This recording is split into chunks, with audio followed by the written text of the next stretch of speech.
नमस्कार विद्यार्थी मित्रांनो, तुम्हा सर्वांचं मिस्टर प्रोफेसर या यूट्यूब चॅनलवर मी स्वागत करतो. बघा, हा आपला रोटेशनल डायनामिक्सचा 8व्या क्रमांकाचा लेक्चर. ओके, लास्ट लेक्चरमध्ये म्हणजे 7व्या लेक्चरमध्ये आपण म्हणजे मागील 1-2 लेक्चरपासून प्रिव्हियस इयर क्वेश्चन डिस्कस करण्याचा प्रयत्न करतो. ठीक आहे, तर बघा या लेक्चरमध्ये आपण 2 ते 3 क्वेश्चन्स डिस्कस करण्याचा प्रयत्न करूया. प्रिव्हियस इयर क्वेश्चन आहे.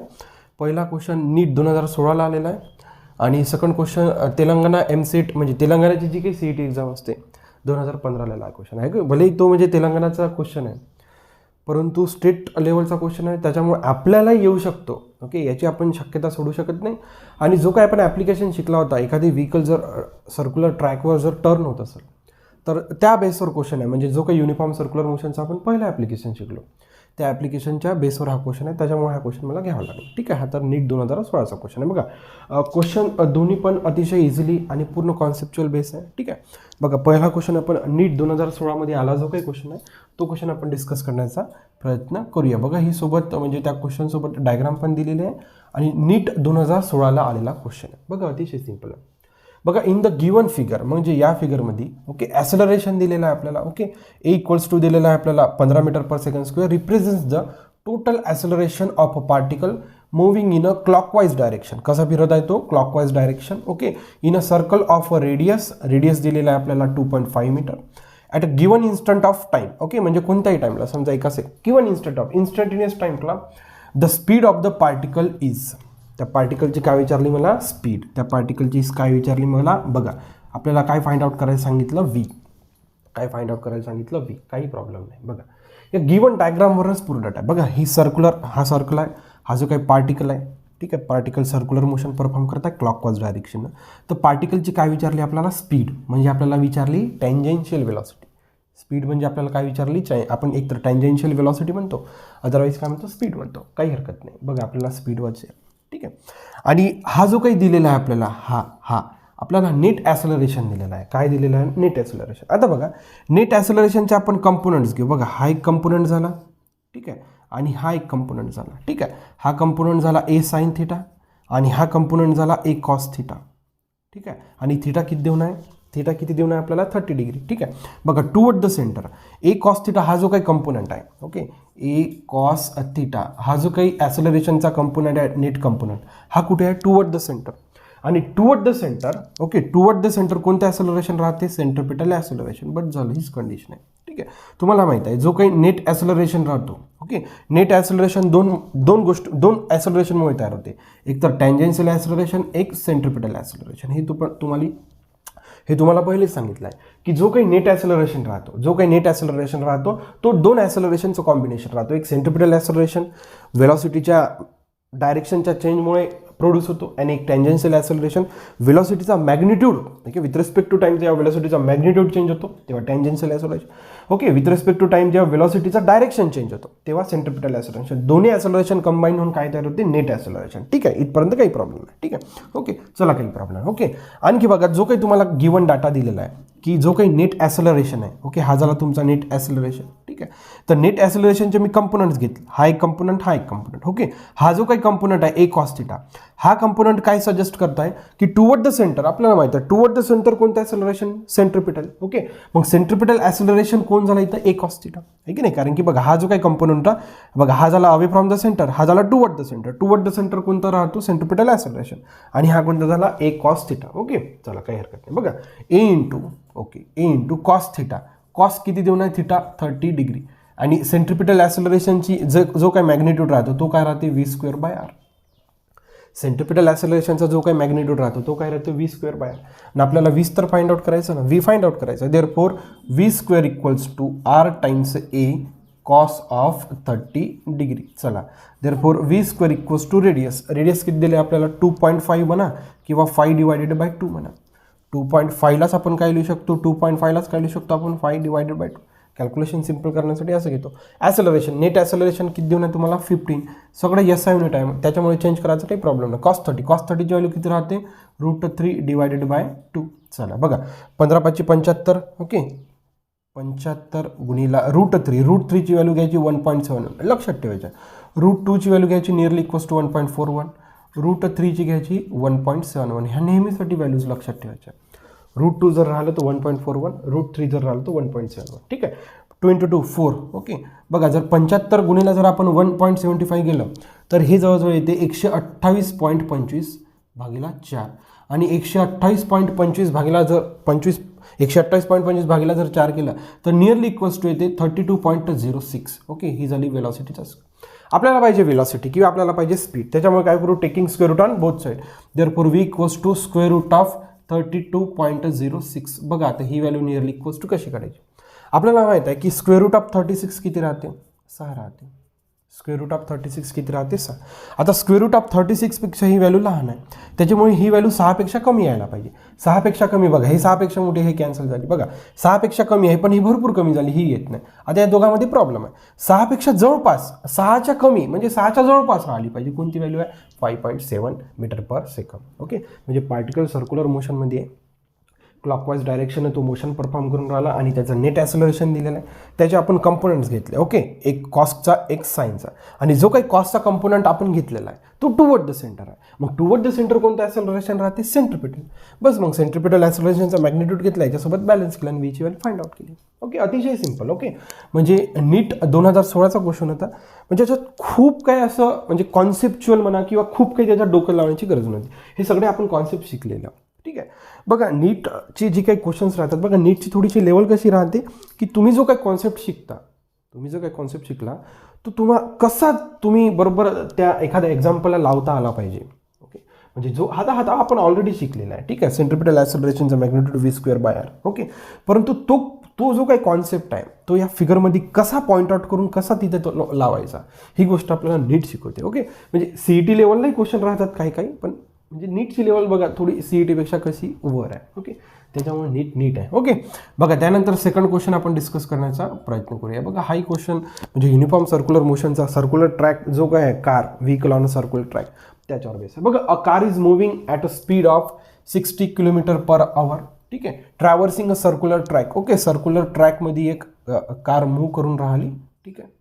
चला काही प्रॉब्लेम नाही. ओके. सर्क्युलर ट्रॅकमध्ये आणि तिची जी काही स्पीड आहे 60 km/h आहे. ओके. बघा स्पीड घेऊ आपण 60 km/h. चला काही प्रॉब्लेम नाही. ठीक आहे. Traversing in a circular track of a radius. Okay. हिची जी काही रेडियस दिलेली आहे किती देऊन आहे, 60 मीटर. ठीक आहे. 60 metre. The minimum coefficient of friction to prevent the skidding of the car. म्हणजे आपल्याला काय विचारलं, coefficient of friction. Okay. Car ही स्किड नाही झाली पाहिजे, म्हणून जो काही सर्क्युलर ट्रॅक आहे, जो काही सरफेस आहे त्याच्यामध्ये आणि ही जी काही आपली कार आहे याचे जे काही टायर्स आहे यांच्यामध्ये जो काही फ्रिक्शन राहते. ओके. तर तो आपल्याला कोइफिशियंट ऑफ फ्रिक्शन विचारला. त्यांनी आपल्याला ॲक्सेलरेशन ड्यू टू ग्रॅव्हिटी 10 मीटर/सेकंड² घ्यायला सांगितली. तेलंगणा स्टेट CET 2015चा क्वेश्चन आहे. ठीक आहे. बघा काही हरकत नाही. बघा अतिशय इझी क्वेश्चन आहे. बघा आपल्याला माहीत आहे की अवे फ्रॉम द सेंटर कोणता फोर्स राहते, centrifugal force, that is mv²/r. या सेंट्रिफ्युगल फोर्सला कोण बॅलन्स करते, फ्रिक्शनल फोर्स. ठीक आहे. आणि याच्यावर अपवर्ड राहते नॉर्मल रिॲक्टिंग फोर्स आणि डाऊनवर्ड राहते mg. इथपर्यंत तुम्हाला काही प्रॉब्लेम नसा. ओके. बघा आपल्याला काय विचारलं आहे, कोइफिशियंट ऑफ फ्रिक्शनची व्हॅल्यू. ओके. आता फ्रिक्शनल फोर्सची व्हॅल्यू किती येत राहते, μ×n. फ्रिक्शनल फोर्सची व्हॅल्यू किती राहते, μ×n. बघा आता बघा सेंट्रिफ्युगल फोर्सला कोण बॅलन्स करताय, फ्रिक्शनल फोर्स. ओके. सेंट्रिपिटल फोर्सला कोण बॅलन्स करताय, फ्रिक्शनल फोर्सची value μ×m equals to centripetal force किती आहे, mv²/r. ठीक आहे. आपल्याला बघा हा म्यू काढायचा आहे. आपल्याला काय काढायचं आहे, म्यू. परंतु n म्हणजे नॉर्मल रिॲक्टिंग फोर्स कोणाला बॅलन्स करताय, mgला. मग यांच्या जागी mg लिहून टाकतो. ओके. mv²/r. स्मॉल m काय झाला, cancel. mg equals to v²/r. आपल्याला काय पाहिजे, coefficient of friction. Okay. Therefore coefficient of static friction equals to v²/r × g. ठीक आहे. बस फॉर्म्युला तयार झाला. पूर्ण कॉन्सेप्ट आहे.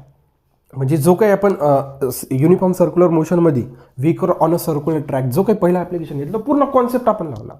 ओके. बघा हाही क्वेश्चन म्हणजे नीट लेवलचा क्वेश्चन आहे. ओके. डायरेक्ट आपल्याला कॉन्सेप्ट यूज करायला लावला त्यांनी. ठीक आहे. बघा कोइफिशियंट ऑफ फ्रिक्शन काढायचं आहे.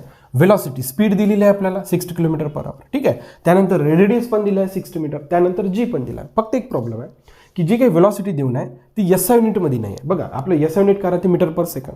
ठीक आहे. आणि यांनी कशात दिलं आपल्याला, km/h. एक लक्षात ठेवायचं, बघा नेहमी लक्षात ठेवायचं, km/h मधून मीटर/सेकंडमध्ये जात असताना ओके जी काही तुमची गिवन वेलॉसिटी राहते त्याला 5/18 काय करायचं, मल्टिप्लाय. तर तुम्ही कशात एंटर करता, मीटर/सेकंड. हे शॉर्टकट लक्षात ठेवायचं नेहमीसाठी. येतं लक्षात. जेव्हा जेव्हा तुम्हाला किलोमीटर पर आवर या CGS युनिटमधनं SI युनिट मीटर पर सेकंडमध्ये जायचं राहते, तर जी काही तुम्हाला गिवन क्वांटिटी दिलेली आहे बघा 60 होता, तर त्याला कितीनं मल्टिप्लाय करायचं 5/18 मीटर पर सेकंड. क्लिअर. बघा चला काही प्रॉब्लेम नाही. ओके. व्हेलॉसिटीचं काय इथे स्क्वेअर. ठीक आहे. बघा 60 म्हणजे आता बघा जी काही व्हेलॉसिटी आहे ती SI युनिटमध्ये आहे, जो काही रेडियस आहे तो मीटरमध्ये SI युनिट, जी काही ॲक्सेलरेशन ड्यू टू ग्रॅव्हिटी आपल्याला घ्यायला सांगितली ती पण काय सगळं SI युनिटमध्ये. आता सगळं आपल्याला व्हॅल्यू काय करायची आहे पुट. बघा व्हेलॉसिटी किती देऊन आपल्याला 60 × 5/18 व्हेलॉसिटीचा स्क्वेअर डिवाइडेड बाय रेडियस किती देणार 60 मीटर, जी किती देणार 10. बस एक सिंपल कॅल्क्युलेशन आहे. बघा आपल्याला फॉर्मॅट म्हणजे रेशोच्या फॉर्मॅटमध्ये आन्सर काढायचं आहे. बघा आता याला कसं मॅनेज करतो मी. Therefore coefficient of friction equals to बघा याचा स्क्वेअर आहे म्हणजे सगळ्या गोष्टी दोन वेळा म्हणजे जसं 60 × 60 म्हणजे 60चा स्क्वेअर झाला ना, आणि इथे किती राहिलं 5/18 × 5/18. ठीक आहे. Divided by 60 × 10. बस एकदा रिअरेंज करा.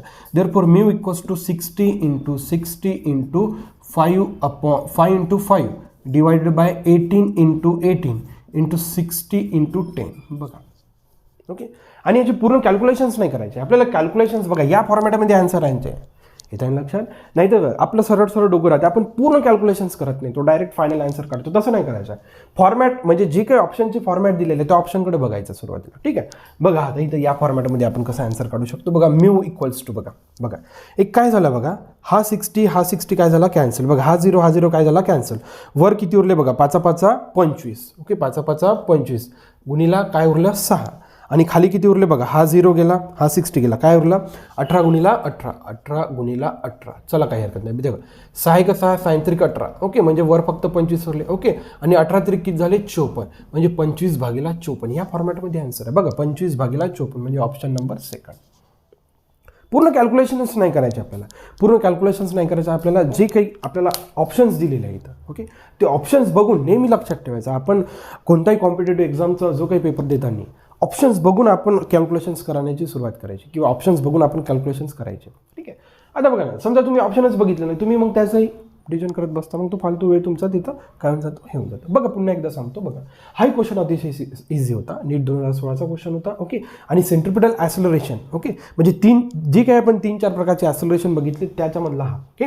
टोटल ॲक्सेलरेशन म्हणजे जो काय ॲक्सेलरेशन कॉम्बिनेशन ऑफ टँजेन्शियल किंवा सेंट्रिपिटल ॲक्सेलरेशन फॉर्म होते तो टोटल ॲक्सेलरेशन दिलेला होता. त्याचा कंपोनंट घेतला cos component sine component. The cos component कोणाला बॅलन्स करतात सेंट्रिपिटल ॲक्सेलरेशन, कारण की toward the centre centripetal acceleration असतो आणि जो काही नेट ॲक्सेलरेशन होता याचा जो काही कॉस्टचा कंपोनंट आहे तोच सेंट्रिपिटल ॲक्सेलरेशन बनला.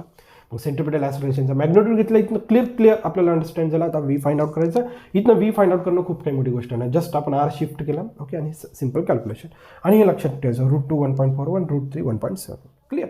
त्यानंतर बघा हे पूर्ण ॲक्च्युली जो काय आपण कॉन्सेप्ट शिकलो त्याच्यावरच होता. सर्क्युलर ट्रॅकमध्ये frictional force centripetal force normal mg balance करून आपण हे म्यूची व्हॅल्यू इथं काढण्याचा प्रयत्न केला. बघा परत 2 एक्झाम्पल आपण या लेक्चरमध्ये डिस्कस करूया.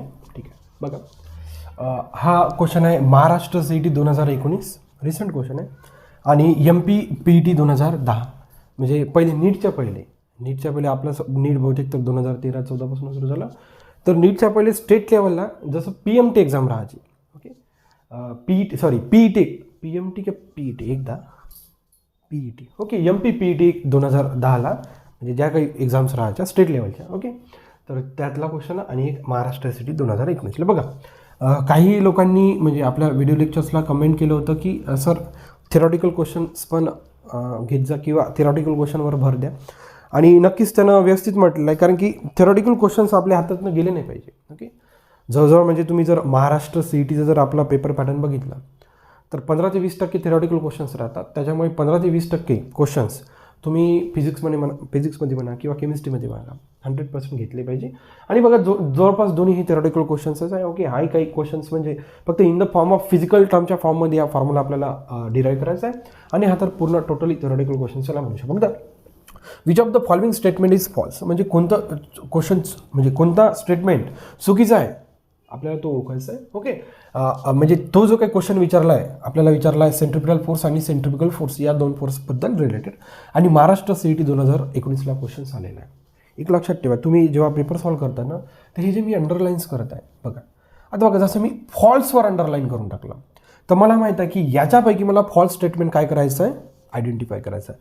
तर ते डायरेक्ट नाही का इकडे चाललं जाते, आपल्या खोपडीत चाललं जाते, त्यामुळे फॉल्सवर मी डिटेक्ट करून टाकलं. आणि मग कोणताच म्हणजे कशाबद्दल ओळखायचं मला, सेंट्रिपिटल फोर्स आणि सेंट्रिफ्युगल फोर्सबद्दल फॉल्स स्टेटमेंट, सेंट्रिपिटल फोर्स आणि सेंट्रिफ्युगल फोर्सबद्दल फॉल्स स्टेटमेंट. हे असं आपलं आयडेंटिफिकेशन आपलं असं डोक्यात चालतं. त्याच्यामुळे जिथं जिथं मला वाटते तिथं अंडरलाईन करायचं आणि तुम्ही अशी सवय लावायची. ठीक आहे, बघा सेंट्रिपिटल फोर्स आणि सेंट्रिफ्युगल फोर्सबद्दल आपल्याला फॉल्स स्टेटमेंट ओळखायचं. बघा आर इक्वल इन मॅग्निट्यूड, काहीच प्रॉब्लेम नाही, आहे की नाही. समजा सर्क्युलर मोशन आहे बघा.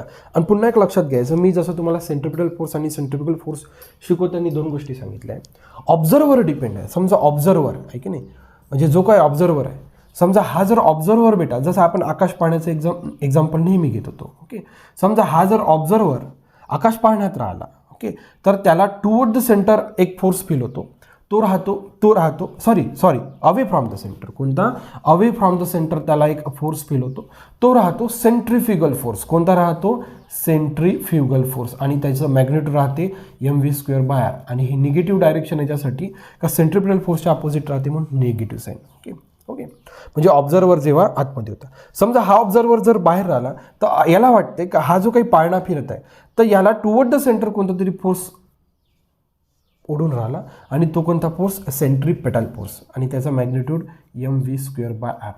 सेंट्रिपिटल फोर्स आणि सेंट्रिफ्युगल फोर्सचा मॅग्निट्यूड सेम आहे, फक्त डायरेक्शन कशी आहे, अपोजिट. बघा, तर पहिला जो ऑप्शन आहे तो बरोबर आहे, आर इक्वल इन मॅग्निट्यूड, काहीच प्रॉब्लेम नाही. हा चुकीचा क्वेश्चन आहे, हा ट्रू क्वेश्चन आहे. हा जो काही स्टेटमेंट आहे कसा आहे, ट्रू आहे. ओके, बघा त्यानंतर constituent and action and reaction pair. ठीक आहे, बघा हाच एक फॉल्स स्टेटमेंट आहे. त्याच्यामुळे जो काय आपला ऑप्शन बनत आहे तो कोणता बनत आहे, second option. Action and reaction pair नाही आहे, म्हणजे सेंट्रिपिटल जनरेट झालं तर त्याच्यासोबत सेंट्रिफ्युगल जनरेट झालं. ॲक्शन अँड रिॲक्शन म्हणजे काय, न्यूटनचं जसंच third law. Action and reaction force, समजा मी इथं फोर्स लावला तर बोर्डनी पण तिकडनं डायरेक्शन फोर्स लावला, ॲक्शन रिॲक्शन पेअर काय झाली, जनरेट. हा तसं नाही आहे. विथ रिस्पेक्ट टू फ्रेम म्हणा किंवा with respect to observer depend आहे. ऑब्झर्वर बाहेर आहे तर त्याला असं वाटतं सेंट्रिपिटल फोर्स आहे. ऑब्झर्वर जर समजा या सिस्टममध्ये राहिला तर त्याला वाटते सेंट्रिफ्युगल फोर्स आहे. रेफरन्स पॉईंटवर, ठीक आहे, रेफरन्स आहे, पहिले बाहेर होता नंतर आतमध्ये होता, किंवा ऑब्झर्वर पहिल्यांदा म्हणजे बाहेर होता सिस्टमच्या, नंतर सिस्टमच्या आतमध्ये बनला, तो ऑब्झर्वर किंवा फ्रेम ऑफ रेफरन्सवर हे सेंट्रिपिटल आणि सेंट्रिफ्युगल फोर्स डिपेंड आहे. ॲक्शन रिॲक्शन फोर्स नाही आहे. त्याच्यामुळे हा फॉल्स स्टेटमेंट आहे. Act on the same body, बिलकुल बरोबर आहे की नाही. समजा ऑब्झर्वर होता, ओके, याच बॉडीवर सेंट्रिपिटल फोर्स होता, ऑब्झर्वर आतमध्ये गेला, याच बॉडीवर सेंट्रिफ्युगल फोर्स होता, सेम बॉडीवर फोर्स ॲक्ट होतो. ॲक्ट अलॉंग द रेडियस, बघा along the radius centripetal force आहे. ओके, टुवर्ड द रेडियस होता, हा अवे फ्रॉम द रेडियस आहे, म्हणजे अलॉंग द रेडियस आहे. कसं आहे, अलॉंग द रेडियस. येत्या लक्षात, बघा आपण पूर्ण कॉन्सेप्च्युअल क्लिअर अंडरस्टँडिंग केली तर हा रॉंग स्टेटमेंट आहे. ठीक आहे, त्यानंतर बघा हा सेकंड क्वेश्चन, ओके, MPPET 2010 आलेला. ओके, बघा, a particle of mass small m is executing a uniform circular motion. ठीक आहे, ऑफ रेडियस r. ठीक आहे, युनिफॉर्म सर्क्युलर मोशन तो काय करून राहिला, परफॉर्म करून राहिला. ठीक आहे, ही त्याची झाली speed v. Clear. Okay, magnitude of its linear moment. Okay, बघा, if p is the magnitude of its linear momentum, the radial force acting on the particle is. Okay, radial force. Okay, radial force म्हणजे toward the centre. Toward the centre म्हणजे along the radius ना. Toward the centre म्हणजे काय, along the radius. तर त्यांनी काय calculate करायला सांगितलं आपल्याला, the radial force acting on the particle.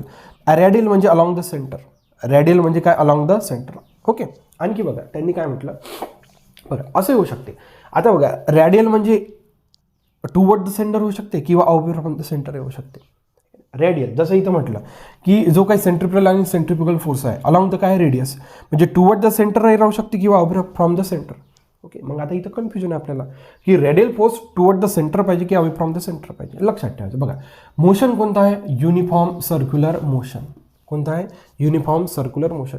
जेव्हा जेव्हा motion circular motion, uniform circular motion राहते तेव्हा फक्त एकच प्रकारचं ॲक्सलरेशन राहते, तो राहतो सेंट्रिपिटल ॲक्सलरेशन. कोणता राहतो, सेंट्रिपिटल. मग सेंट्रिपिटल ॲक्सलरेशनची डायरेक्शन टुवर्ड द सेंटर आणि सेंट्रिपिटल फोर्सची पण डायरेक्शन टुवर्ड द सेंटर. म्हणजे कोणता फोर्स फाइंड आउट करायचा आपल्याला, सेंट्रिपिटल फोर्स. त्याची व्हॅल्यू काय राहते, mv²/r. आहे की नाही. म्हणजे the radial force acting on the particle. Radial force कोणता आहे, सेंट्रिपिटल फोर्स. ओके, बघा सेंट्रिपिटल फोर्सचा फॉर्म्युला काय, mv²/r. परंतु आपल्याला centripetal force in terms of momentum पाहिजे. बघा प्रत्येक फॉर्म्युलामध्ये तुम्हाला मोमेंटम दिसते. म्हणजे आपल्याला हा फॉर्म्युला इन टर्म्स ऑफ काय कन्वर्ट करायचा, मोमेंटमची डेफिनेशन घ्या. Linear momentum, product of mass and velocity. Velocity is nothing but momentum divided by mass. therefore centripetal force equals to बघा मास डिवायडेड बाय रेडियस. वेलॉसिटीची व्हॅल्यू किती टाकू शकतो, P by M त्याचा होल स्क्वेअर म्हणजे P square divided by एमचा square. 1m get cancel. What remains, P square divided by R times M. म्हणजे centripetal force in terms of momentum P square by R M, P square by R M. म्हणजे हा थिअरॉटिकलच question होता. Okay, म्हणजे याच्यात खूप काही जादू, आपण काही कॉन्सेप्ट किंवा खूप काही कॅल्क्युलेशन्स करून आपण आन्सर काढलाच नाही. एकदम क्लिअर होता. एक पार्टिकल होता ज्याचं मास एम होतं. ओके, तो युनिफॉर्म सर्क्युलर मोशन अटेंड करता, आणि त्याची रेडियस आर होती. ठीक आहे, आणि युनिफॉर्म सर्क्युलर मोशन अटेंड करताय म्हणजे सेंट्रिपिटल ॲक्सेलरेशनच प्रोड्यूस होते, कारण की फक्त डायरेक्शनच चेंज होता, मॅग्निट्यूडचा वगैरे विषयच नाही. मग सेंट्रिपिटल ॲक्सेलरेशन क्रिएट झालं तर टुवर्ड द सेंटर कोणता फोर्स राहणार, सेंट्रिपिटल फोर्स. मग सेंट्रिपिटल फोर्सचं मॅग्निट्यूड काय, M V square by, already शिकलाय. पण centripetal force in terms of momentum पाहिजे, तर मग या formula in terms of momentum convert केलं using the momentum definition, P equals to M V. आपल्याला इथून काय शिल्लक करता येते बघा, प्रत्येक टर्ममध्ये बघा आर एम पण बघा, एम आर आहे. त्याच्यामुळे एम आर मी काही चेंज नाही केलं. बघा M R as it is ठेवलं. फक्त बघा कोणत्याच टर्ममध्ये मला वेलॉसिटी दिसत नाही, त्याच्यामुळे मी मोमेंटमची डेफिनेशन यूज करून मी वेलॉसिटीची व्हॅल्यू काढली, जेणेकरून मला कोणत्याच फॉर्म्युलात मला वेलॉसिटी दिसत नाही, तर वेलॉसिटी मी कन्वर्ट केली इन टर्म्स ऑफ, म्हणजे वेलॉसिटीचा फॉर्म्युला मी म्हणजे इन टर्म्स ऑफ म्हणजे काय केलं, प्रत्येक फॉर्म्युलात आपल्याला वेलॉसिटी दिसत नाही, तर मग वेलॉसिटी आपल्याला तिथं काढून टाकावं लागेल ना. मग वेलॉसिटीच्या फॉर्मॅटमध्ये आपण दुसरे टर्म्स आणले, दुसरे फिजिकल कोऑर्डिनेट ती व्हॅल्यू टाकल्या. क्लिअर. तर बघा आपले असेच लेक्चर सुरू राहतील. आता जो काही नेक्स्ट लेक्चर राहतील बघा, आपण म्हणजे कॉन्सेप्ट शिकल्यानंतर 2-3 प्रिव्हियस इयर जे काही एक्झाम्स होता कॉम्पिटेटिव्ह त्यांचे आपण क्वेश्चन डिस्कस केले. हो ठीक. आता हा म्हणजे जो काही क्वेश्चनचा म्हणजे जो काही आपला याचा भाग होता, काय म्हणते न्यूमेरिकल जे काही डिस्कस केलं तो आपण ओव्हर करू. याच्यानंतर पुन्हा एक नेक्स्ट कॉन्सेप्ट युनिफॉर्म सर्क्युलर मोशनमधलं सेकंड ॲप्लिकेशन शिकूया. असंच करू आपण, म्हणजे कॉन्सेप्ट शिकायचा त्याच्यावर न्यूमेरिकल्स, कॉन्सेप्ट शिकायचा त्याच्यावर न्यूमेरिकल्स हे सगळ्या पद्धतीचे घेण्याचा प्रयत्न करतो आपण, थेरॉटिकल आणि जे काही कॅल्क्युलेटेड आहे. Okay, so thank you for watching. See ya next video.